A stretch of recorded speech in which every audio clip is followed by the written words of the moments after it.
प्रिया जब सुबह उठी तो उसका पूरा बदन दुख रहा था। उससे अच्छे से चला भी नहीं जा रहा था।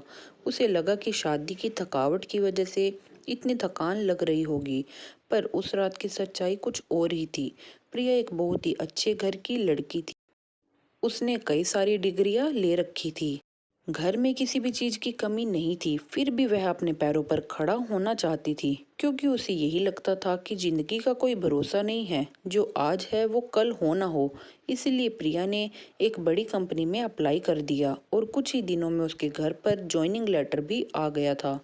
प्रिया खूब तैयार होकर कंपनी में जाती थी। उसी कंपनी में एक बहुत ही हैंडसम लड़का रमेश काम करता था। वह बहुत ही शांत स्वभाव का था, ना किसी से ज़्यादा बोलता था और न ही किसी से ज़्यादा मतलब रखता था।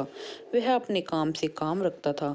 एक दिन रमेश कंपनी से निकला तो प्रिया भी उसी रास्ते से होकर जा रही थी।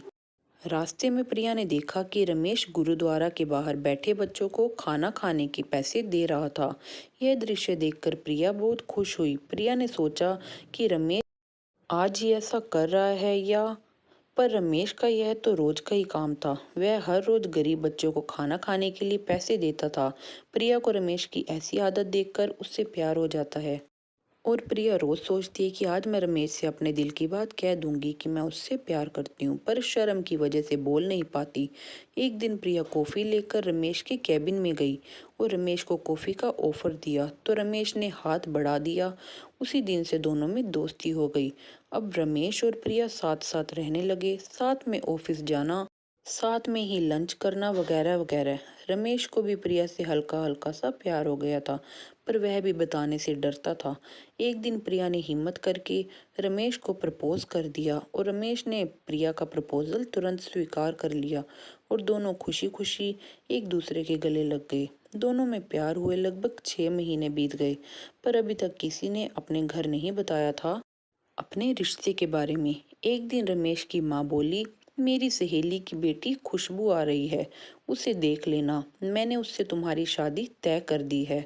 यह सुनकर रमेश बोला, मैं खुशबू से शादी नहीं करूंगा, मैं प्रिया से प्यार करता हूँ और शादी भी उसी से ही करूंगा।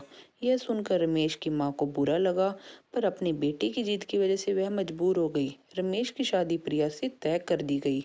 शादी के कुछ दिन बाद रमेश को कंपनी की तरफ से दिल्ली जाना पड़ा और प्रिया घर पर अकेली हो गई। वह अपने कमरे में सो रही थी कि तभी रमेश की मां ने देखा कि एक आदमी प्रिया के कमरे से निकलकर बाहर आ रहा था। और तभी रमेश की मां ने उसकी फोटो खींच ली और सुबह अपनी बहू से बोली कि आज रात तुम्हारा पति नहीं था तो तुमने अपना यार बुला लिया। कौन था वह? प्रिया अपनी सास के मुंह से ऐसी बातें सुनकर दंग रह गई। माँ ने उस आदमी की फोटो दिखाई और बोली, कौन है ये आदमी? प्रिया बोली, माँ जी मैं इस आदमी को नहीं जानती, कौन है ये और मेरे कमरे में कैसे आया?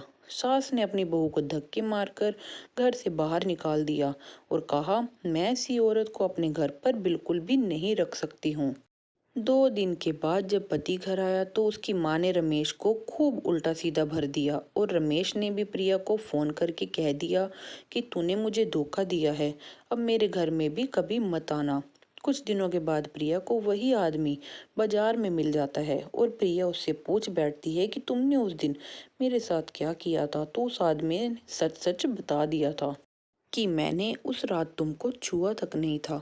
इस काम को करने के लिए तुम्हारी सास ने मुझे पैसे दिए थे। प्रिया का खून खोल उठता है। वह तुरंत ही उस आदमी को ले जाकर अपने पति के सामने खड़ा कर देती है।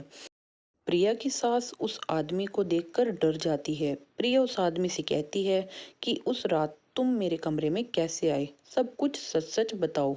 वह आदमी कहता है कि मैंने प्रिया के साथ कुछ नहीं किया था, मैं कमरे में आया और निकलकर चला गया ताकि तुम्हारी माँ निकलते हुए मेरी फोटो ले सके और तुम्हारी पत्नी को बदनाम करके घर से बाहर निकाल सके ताकि वो तुम्हारी शादी खुशबू से करवा सके।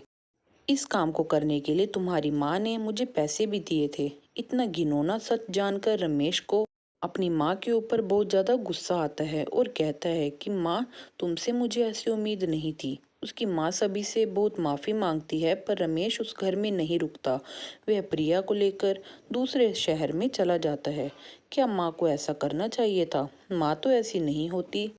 तो दोस्तों ये थी हमारी आज की कहानी। उम्मीद करते हैं कि आपको हमारी आज की कहानी पसंद आई होगी। अगर आपको हमारी आज की कहानी पसंद आई हो तो हमारी वीडियो को लाइक कीजिएगा। साथ ही साथ अगर आप चैनल पर नए हैं और आपने अभी तक हमारे चैनल को सब्सक्राइब नहीं किया तो हमारे चैनल को ज़रूर सब्सक्राइब कर लीजिएगा। साथ ही साथ घंटी के बटन को दबाकर ऑल पर सेट कर लीजिएगा ताकि हमारे आने वाली वीडियोस आपको मिल सके सबसे पहले। तो मिलती हूँ आपसे अपनी अगली वीडियो में। तब तक के लिए धन्यवाद।